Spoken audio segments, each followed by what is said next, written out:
Le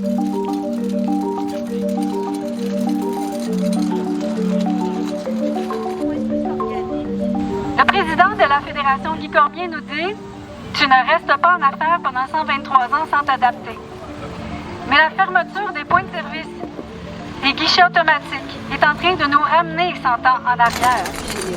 Oui, oui.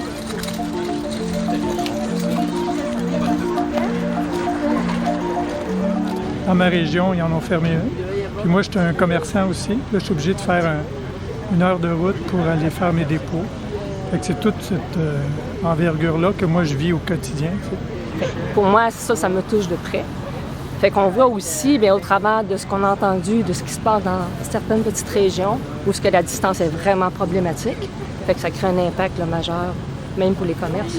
Et nous sommes venus vous parler de la manière dont la Fédération des caisses s'y est prise pour fermer efficacement et rapidement les points de service et guichets automatiques en région. Nous sommes venus pour réclamer deux choses du ministre des Finances, Éric Girard, et de son gouvernement. Un moratoire immédiat sur la fermeture des points de service bancaires en région et la création d'une commission parlementaire qui permettrait d'établir comme service essentiel à la vitalité du territoire la délivrance de services bancaires dans les communautés.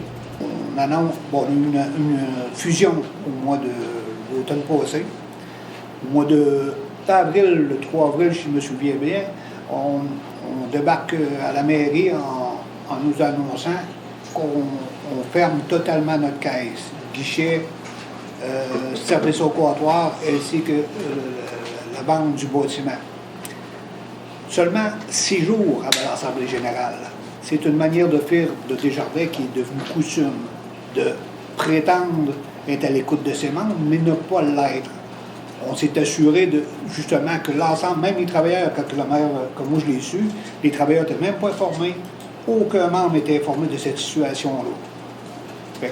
Pour pas qu'il y ait trop de manifestations ou trop de regroupements, on a fait ça vite et vite. Puis oui, le 6 jours plus tard, on était prêt à tout de suite passer à l'Assemblée générale où on a été limité à 15 minutes de questions pour l'ensemble des 20 000 membres, y incluant ceux-là qui étaient en présentiel, ceux-là qui étaient à l'extérieur.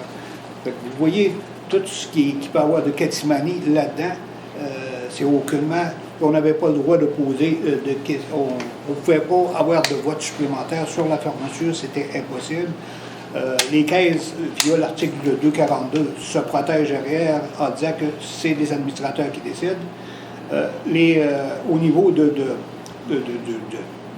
rendement de compte, au niveau de l'Assemblée générale, on n'a pas à approuver comme membre les décisions des administrateurs. On se pose la question, est-ce encore une coopérative? C'est ça le gros de la question qu'il faut se poser. Je pense qu'au niveau gouvernemental, Desjardins a toujours une carte privilège. C'est-à-dire que 80% des Québécois n'ont pas affaire avec Desjardins. C'est pas rien. Cette carte privilège-là, depuis même que je suis jeune, ça existe, dans le petit carnet des caisses populaires.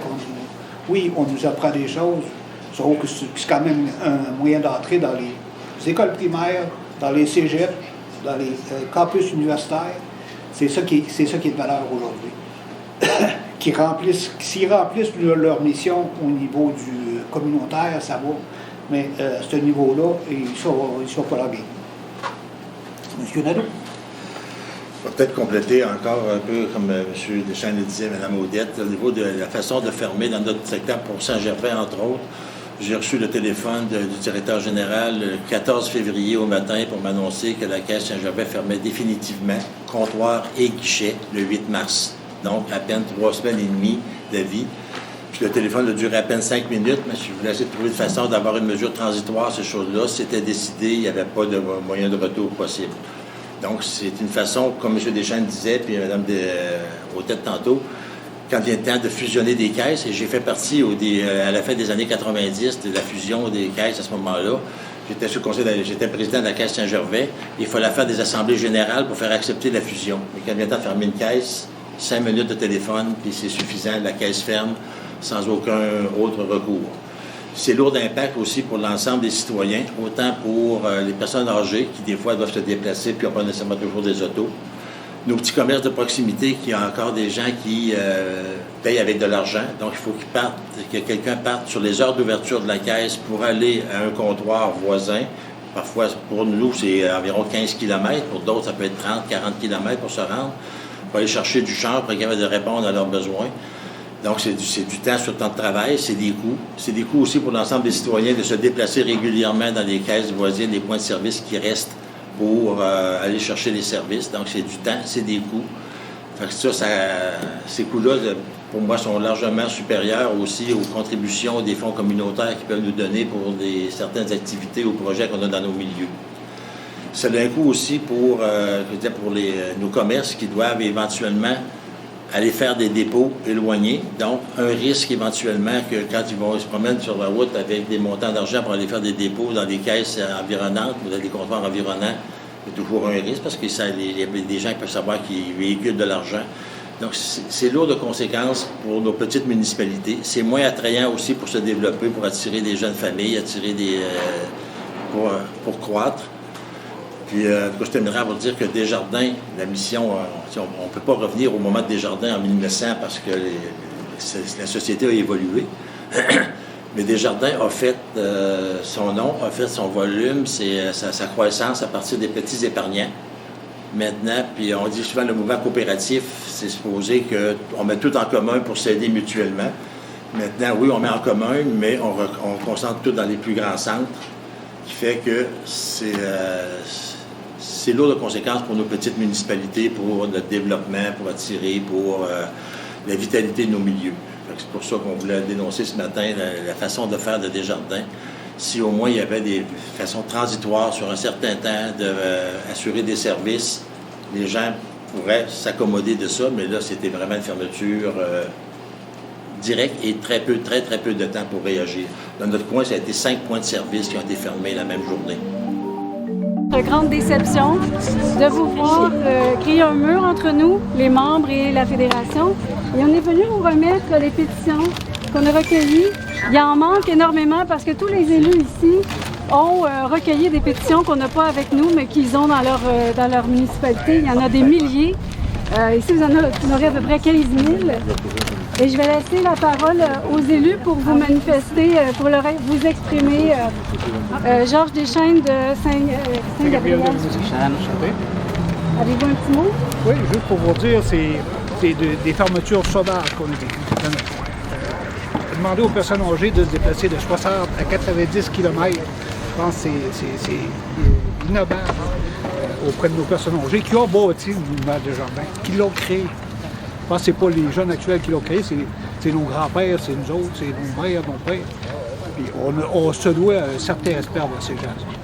C'est de ce sens-là qu'envoyer des gens à 50 ou 60 km, ou même 90 km dans notre cas, le village le plus éloigné, c'est pas logique. Ça manque de logique carrément. Puis de le faire en catimini en plus, à la dernière minute, on parle au maire, puis l'Assemblée générale suit une semaine plus tard, sans qu'on puisse trop contester, parce que c'était les administrateurs qui décident. C'est un manque, c'est carrément un manque. L'article 242, elle n'a pas sa place. Elle n'a pas sa place dans un monde coopératif. C'est mon avis. L'avis de beaucoup de maires, beaucoup de gens de la région. Même dans les places, il n'y a pas de caisse qui ferme, c'est l'avis général de tout le monde. On parle beaucoup des personnes âgées, mais on travaille pour nos jeunes aussi derrière ça. C'est pas parce que les jeunes sont plus branchés que le système ne doit pas comprendre un aspect non numérique. De tout miser sur le numérique est dangereux pour l'économie, dangereux, fragilise les sociétés, les communautés régionales et partout. Et donc, on espère de votre part que vous allez ouvrir le dialogue, parce que jusqu'à maintenant, il n'y en a pas eu, et que vous allez ouvrir le dialogue avec nous, les membres, et avec le gouvernement pour commencer à entrevoir des solutions intelligentes, cohérentes, et surtout qui ne mettent pas en péril la productivité du Québec. Notre avenir économique en dépend. Soyez assurés qu'on va remettre les pétitions aux bonnes personnes chez Desjardins. Encore une fois, Desjardins s'adapte aux habitudes transactionnelles de ses membres et clients. Seulement 1% des transactions est réalisé au comptoir caissier, 3% au guichet automatique. On est conscient que ça demande de période d'adaptation, mais je tiens à vous assurer que les caisses sont ouvertes et disponibles pour accompagner les membres qu'on a besoin, pour s'assurer que tous puissent continuer d'avoir facilement accès aux services de leur caisse. Merci, bonne journée.